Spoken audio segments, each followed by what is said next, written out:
quelques versets dans l'évangile de Matthieu, à la suite de notre méditation du dimanche, dans l'évangile de Matthieu, au chapitre 12, à partir du verset 38. Matthieu 12, 38.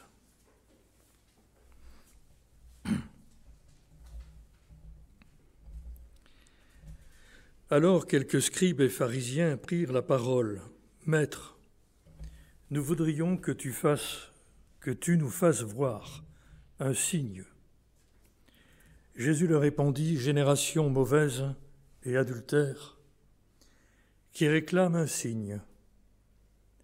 En fait de signe, il ne lui en sera pas donné d'autre que le signe du prophète Jonas. Car tout comme Jonas fut dans le ventre du monstre marin, 3 jours et 3 nuits, ainsi le Fils de l'homme sera dans le sein de la terre 3 jours et 3 nuits. Lors du jugement, les hommes de Ninive se lèveront avec cette génération et ils la condamneront, car ils se sont convertis à la prédication de Jonas. Eh bien, ici, il n'y a plus que Jonas. Lors du jugement, la reine du Midi se lèvera avec cette génération et elle la condamnera, car elle est venue du bout du monde pour écouter la sagesse de Salomon. Eh bien, ici, il n'y a plus que Salomon. Les Juifs demandent un signe, alors que Jésus vient de leur présenter d'autres signes en quantité innombrable. Et malgré les signes de sa messianité, voilà que les pharisiens et les scribes demandent encore un autre signe. Et donc se pose la question, je pense que nous pouvons nous la poser, est-ce que nous, les chrétiens, nous devons demander à Dieu un signe ? Est-ce que c'est nécessaire de vivre par le signe ? C'est-à-dire par le miracle, par le prodige. Nous avons entendu dans les témoignages précédents que la foi n'est pas du domaine du visible, mais de l'invisible. Celui qui voit n'a pas la foi. Celui qui croit et qui voit, il a la foi. Seulement au départ, il ne voit pas. C'est ça, la foi, c'est l'invisible. Ce n'est pas du domaine, je dirais, du sensible, de la raison. Et l'apôtre Paul nous avertit dans l'Épître aux Corinthiens que les Juifs demandent des miracles. Les Juifs demandent des miracles. Le peuple juif, c'est un petit peuple qui a toujours eu un complexe d'infériorité. Et j'ai rien contre les Juifs, j'aime bien le peuple juif. Je prie Dieu qu'un jour il se convertisse, comme l'apôtre Paul priait pour lui. Mais c'est un peuple complexé qui veut toujours se manifester par des grandes choses. Et c'est pourquoi les Juifs voulaient des miracles, des prodiges. Je dirais de même que nous, les chrétiens, nous sommes un peu complexés vis-à-vis du monde. On est un petit nombre. On n'a rien de très sensationnel à présenter au monde. Alors, on a aussi soif de miracles. Il faut que ça pète. Il faut que ça éclate. Il faut que ça se manifeste. Et on aime ça. Et j'ai lu encore hier soir quelqu'un qui disait « Ma carte de visite, ce sont les miracles que Dieu fait dans ma vie. » Les cartes de visite. Alors je ne sais pas si c'est une réalité, les miracles on en parle, mais dans la vie quotidienne, vous savez, il y a les épreuves. Regardez les apôtres, regardez Paul, regardez les exemples de l'Ancien Testament. Disons que ce n'était pas tous les jours une grande joie dans les événements. La joie du cœur, certes. Une vie de foi, une vie de l'esprit, certes. Mais peu de miracles. Les miracles se sont éteints, même dans la vie de Paul, dont les mouchoirs guérissaient les malades. Même Pierre, dont son ombre guérissait les malades. C'était une période extraordinaire. Et Dieu a permis des signes du temps des apôtres pour authentifier le message apostolique en disant « Voilà ce que Jésus a fait par les miracles, puisqu'il a été reconnu comme Messie par ces miracles, eh bien vous, les apôtres, on vous reconnaîtra comme disciples de Jésus par vos miracles. » Mais vous savez, les miracles n'ont pas toujours existé.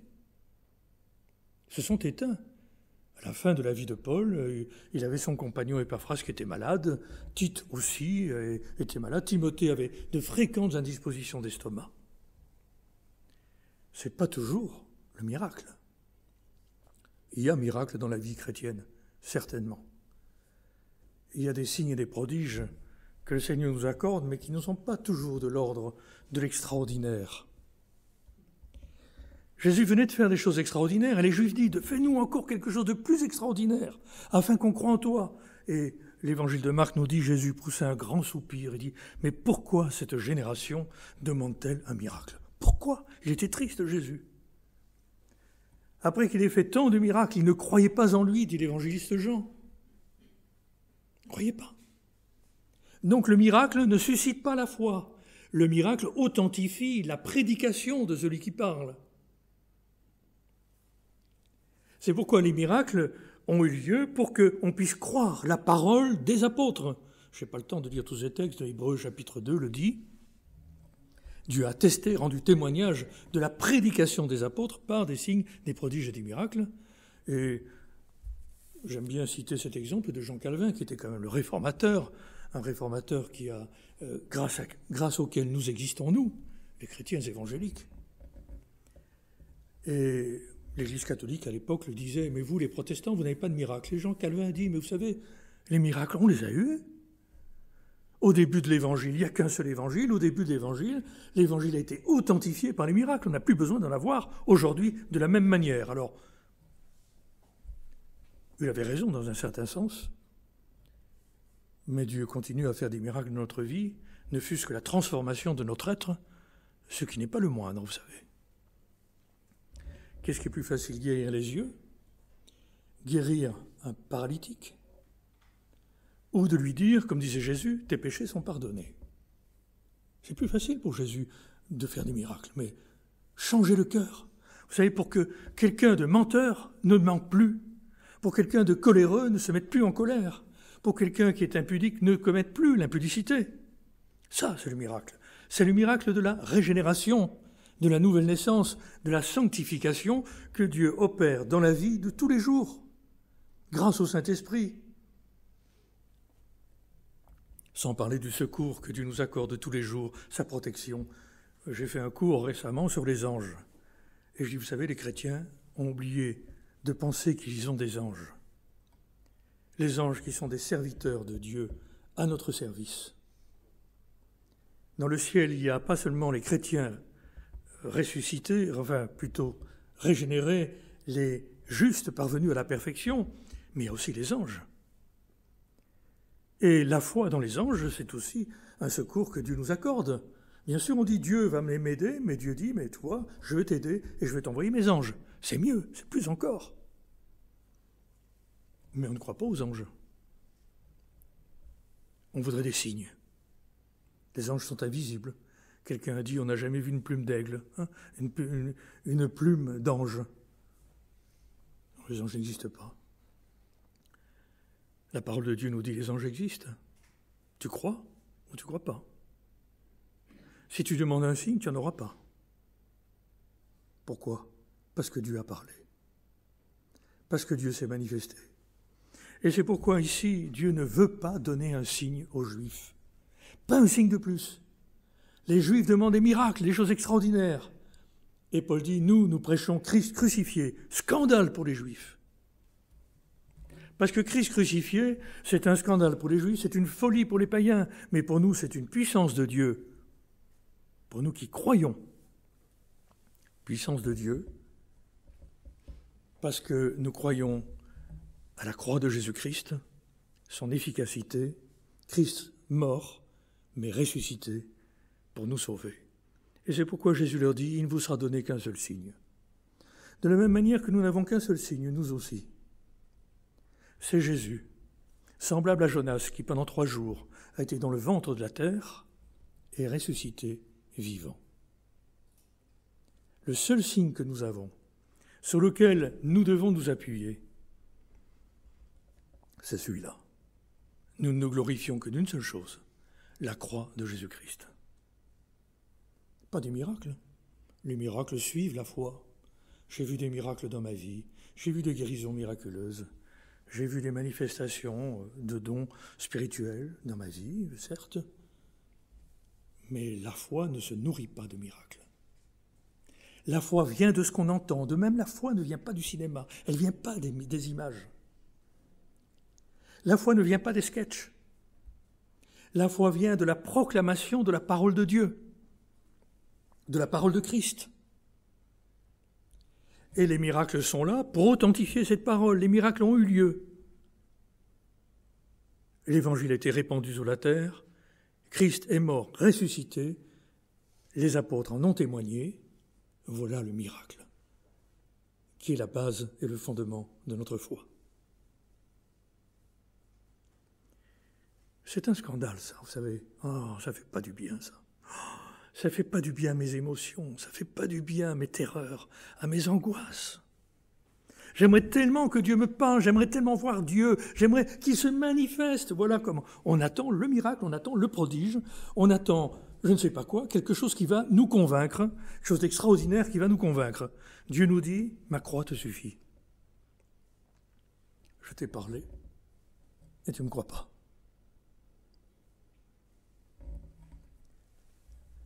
Alors Jésus a des paroles dures et je pense qu'il faut les méditer pour nous, pas seulement pour les Juifs, parce que les Juifs, bien sûr, au niveau historique, ont été les premiers à qui Jésus s'est adressé, mais il s'adresse encore au travers eux à nous aussi. Génération mauvaise. Ou quand Jésus dit génération, ça fait mal. Génération mauvaise. Traduit ailleurs, race d'incrédules. Génération mauvaise. C'est bien la génération, c'est-à-dire c'est notre nature humaine. Une humanité mauvaise et adultère qui réclame un signe. Je réclame. Vous voyez ? Un chrétien ne réclame pas un signe, on n'a pas à réclamer à Dieu, jamais. Nous ne voyons pas les chrétiens réclamer quelque chose à Dieu.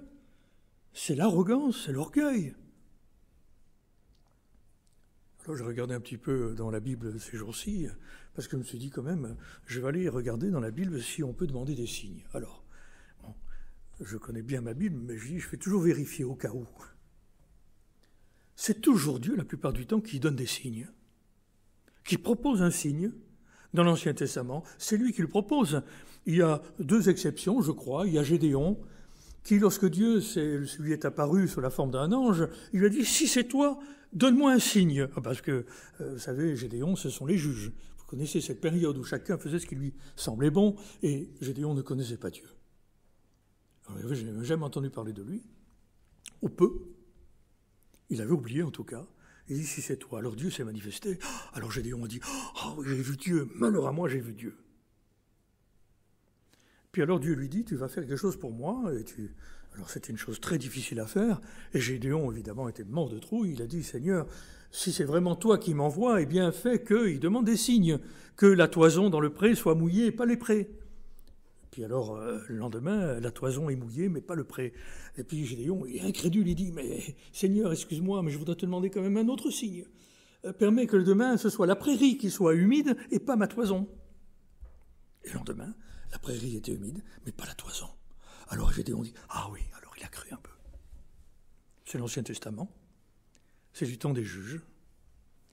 Dieu a accordé la grâce à Gédéon d'avoir un signe.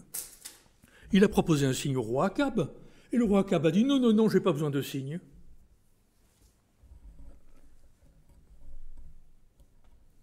Il a proposé un signe à Ézéchias, qui a demandé la guérison. Ézéchias doutait de la guérison, parce que quand on est malade, on doute de beaucoup de choses. Et Dieu dit « Voilà, je te donne un signe auquel tu reconnaîtras que tu vas être guéri ». C'est vrai, Dieu est bon, sa bonté. Dieu manifeste sa bonté. Il a manifesté son miracle au peuple d'Israël. Vous savez, il faisait dans le désert, il faisait pleuvoir la manne tous les jours. Tous les jours, ils avaient du pain pour manger à satiété. Il y avait le rocher qui donnait l'eau fraîche dans le désert. Les sandales ne s'usaient pas. Il y avait la nuée de Dieu qui empêchait le soleil de cuire les Israélites dans le désert. Nuée pendant la journée, colonne de feu pendant la nuit pour éclairer. Eh bien, le peuple, il a murmuré, il n'était pas content. Pas content. Non. Je voudrais lire juste quelques versets d'un psaume qui le dit, psaume 95, qui nous invite bien sûr à avoir une autre attitude que le peuple d'Israël. Psaume 95, verset 6. « Entrez, dit le psalmiste, allons nous incliner, nous prosterner à genoux devant le Seigneur qui nous a fait. » Ah oui, s'incliner, se prosterner à genoux. « Car il est notre Dieu, nous sommes le peuple qu'il fait paître, le troupeau qu'il garde sous sa main. Aujourd'hui, pourvu que vous obéissiez à sa voix, ne durcissez pas votre cœur comme à Mériba, comme au jour de Massa dans le désert, où vos pères, votre race, vos pères m'ont défié et mis à l'épreuve, alors qu'ils m'avaient vu à l'œuvre. Pendant 40 ans, cette génération m'a écœuré, et j'ai dit, c'est un peuple à l'esprit égaré, ils ne connaissent pas mes chemins.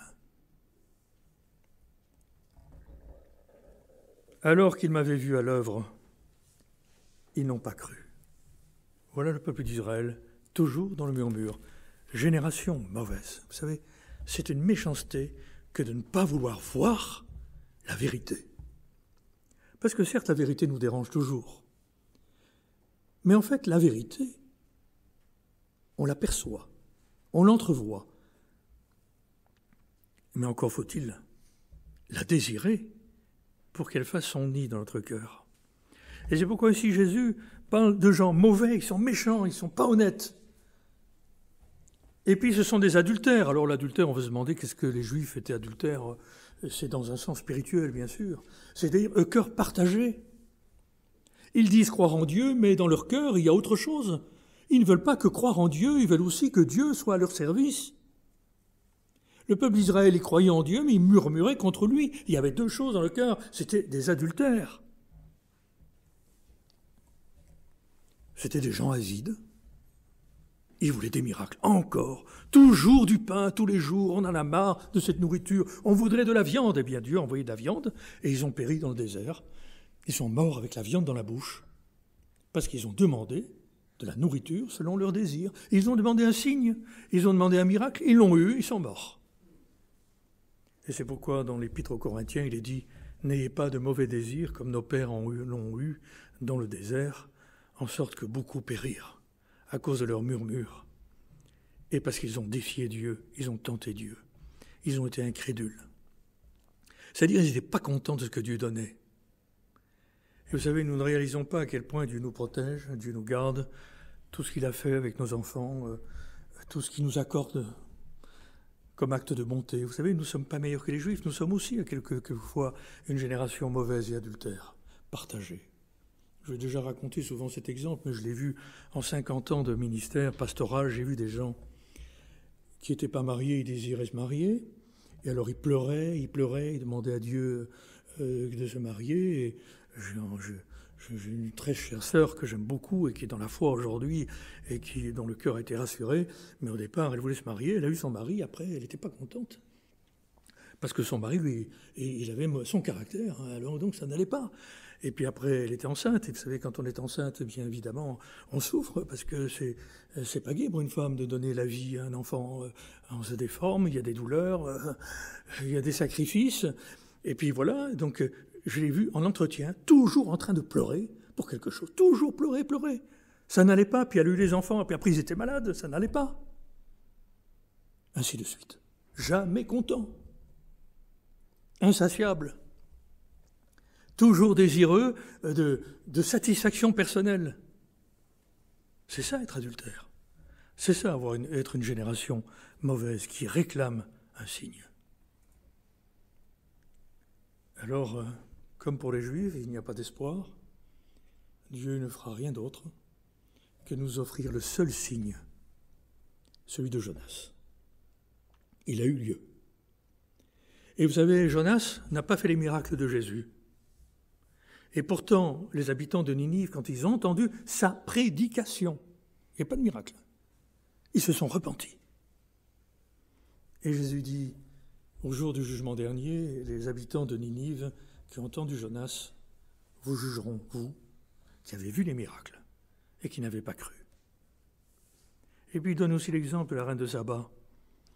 Lors du jugement, la reine du Midi de Saba se lèvera avec cette génération, elle la condamnera, car elle est venue du bout du monde pour écouter la sagesse de Salomon, pour ceux qui connaissent bien l'histoire de la Bible.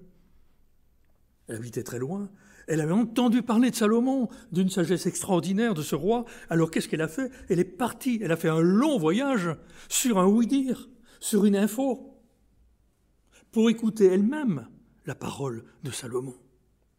Elle était convaincue. Mais c'est comme si Jésus disait, si seulement vous aviez eu 1/10 de l'amour, de la vérité qu'avait la reine de Saba,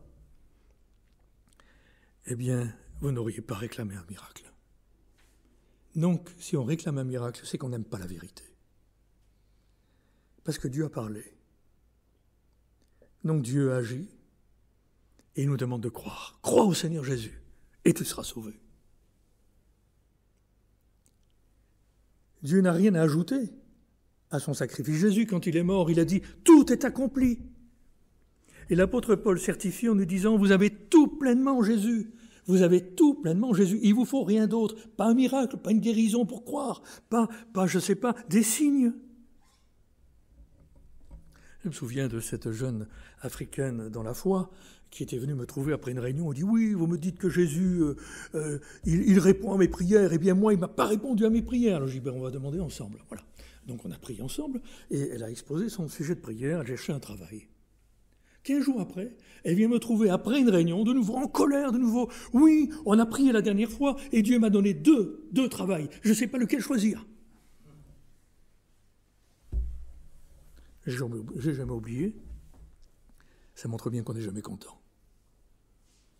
Toujours trouver une complication, quelque chose qui ne va pas. Alors, c'est pourquoi l'apôtre Paul, est-ce que nous avons besoin d'un signe? Oui, d'une certaine manière. De quel signe nous avons besoin? Nous l'avons entendu dans les témoignages, que Dieu nous ouvre les yeux. Que Dieu nous ouvre les yeux pour qu'on voie la grandeur de l'amour de Dieu. Parce que Dieu nous a aimés. Vous savez, nous ne devons pas nous poser la question pour savoir si Dieu nous aime. La croix est là. Dieu a tant aimé le monde qu'il a donné son Fils. L'amour de Dieu est là, mais nous ne le voyons pas. Alors, au lieu de réclamer d'un miracle pour entretenir une forme de foi, une pseudo-foi, une foi sentimentale, émotive, on dit charnelle,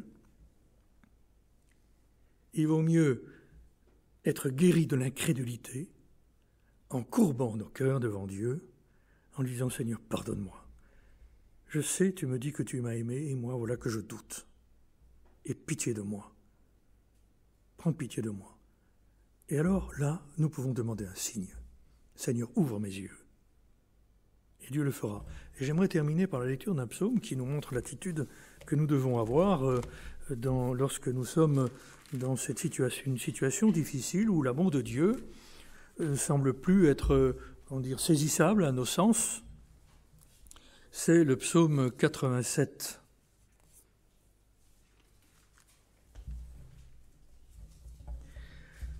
Comme le psaume que nous avons lu tout à l'heure au début du culte, je crois que c'est David, il me semble. Non, c'est les fils de Corée cette fois-ci. Ils ont la même attitude que David.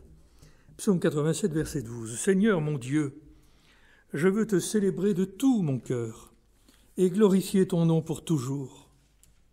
Car ta fidélité est grande envers moi, et tu m'as délivré des profondeurs des enfers.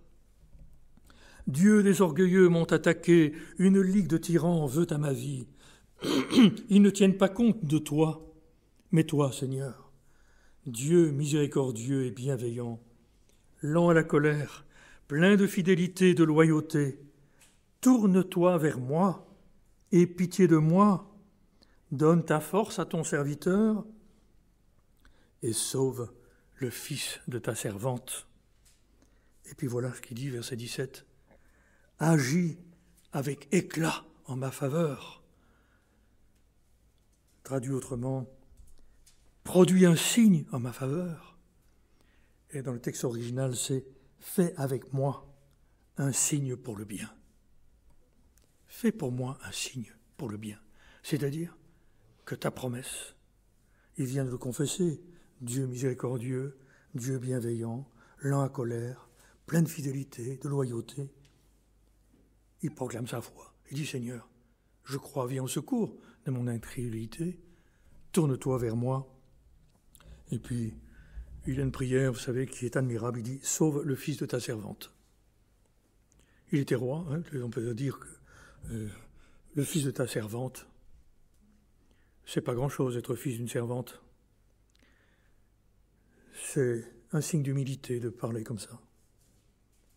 Je ne suis pas grand-chose, Seigneur, mais je t'en prie, puisque tu es bon et que tu es un grand Dieu qui est venu pour me sauver, alors tourne-toi vers moi, agis avec éclat en ma faveur.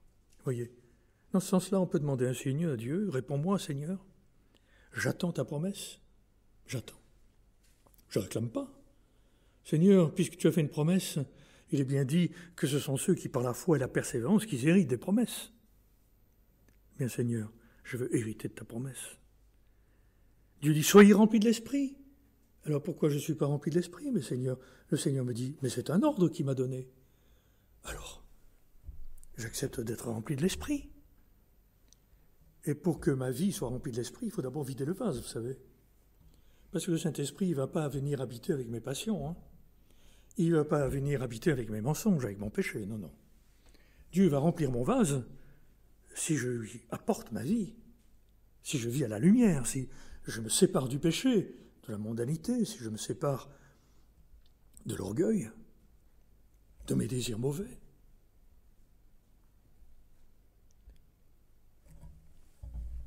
Et ça fait mal, ça, vous savez, ça fait mal, ça. C'est le scandale de la croix. Parce que la croix, c'est pas simplement, vous savez, comme on dit facilement, je viens à la croix, Seigneur. Oui, tu viens à la croix, Jésus dit, tu viens sur ma croix. Même pas passer sous la croix, comme une petite souris. On dit, tu décharges à la croix tes fardeaux, hein, et puis tu viens à Jésus. Oui, j'ai voulu le faire, moi. Vous savez, dans ma jeunesse, j'ai entendu ça. Pendant longtemps, jusqu'à mes 18 ans, j'étais, je dirais, découragé au possible, parce que combien de fois j'avais voulu déposer à la croix de Jésus mes fardeaux, mais il n'y a rien qui se passait dans ma vie. Jusqu'au jour, on m'a dit, Luc, il faut que tu ailles sur la croix. C'est-à-dire que tu périsses dans ton identité orgueilleuse, comme l'apôtre Paul qui dit, j'ai été crucifié avec Christ. Ah, crucifié avec Jésus, ça fait mal, vous savez.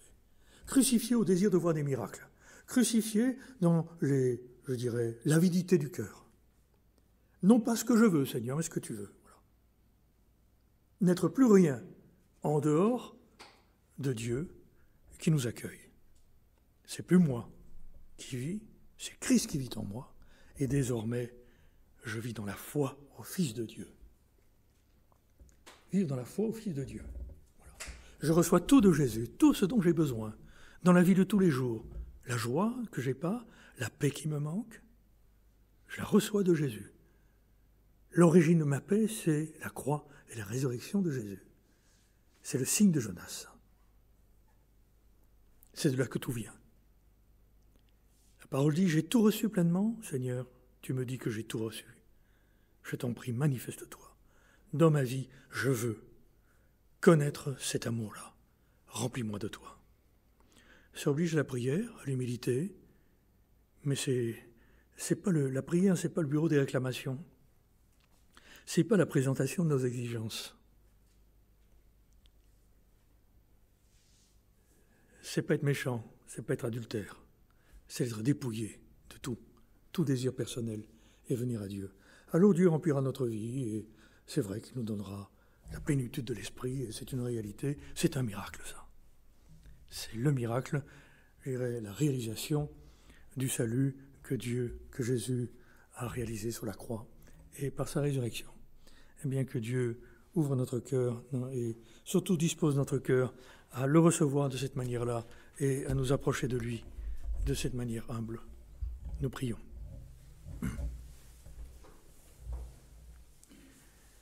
Seigneur, il y a en nous quelque chose du juif intransigeant exigeant, avide de miracles, de sensationnels.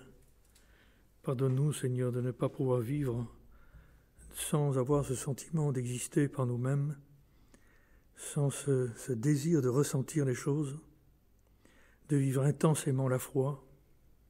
Pardon, Seigneur, pour notre mysticisme, notre idéalisme.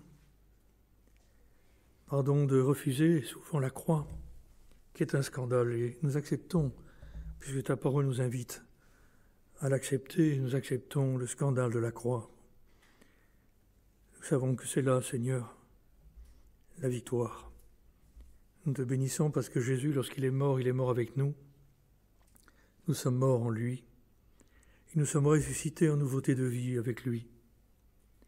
Nous te louons, Seigneur, parce que l'esprit de vie nous habite. Nous avons reçu de ta plénitude, et nous désirons recevoir chaque jour davantage de cette plénitude. C'est pourquoi nous te demandons d'ouvrir nos yeux, nos cœurs, de nous illuminer, d'agir en nous par le Saint-Esprit pour que nous puissions toujours mieux te croire et réaliser ce que tu as fait pour nous. Merci de nous fortifier de la sorte, merci de bénir ton peuple, et nous n'oublions pas, Seigneur, de te rendre grâce pour tous les secours que tu nous as accordés, qui sont nombreux. Seigneur, tes bénédictions sont incalculables, et nous ne pouvons pas les compter. Pardonne-nous de les oublier si souvent. Mais nous louons ton nom pour ta bonté, pour tout ce que tu représentes pour nous, et nous confessons le beau nom de Dieu et de Jésus. Merci, Seigneur, pour tout ce que tu désires nous apporter encore, et nos cœurs te sont dévoués. Nous tournons vers toi résolument. Glorifie-toi. Amen. Chantons.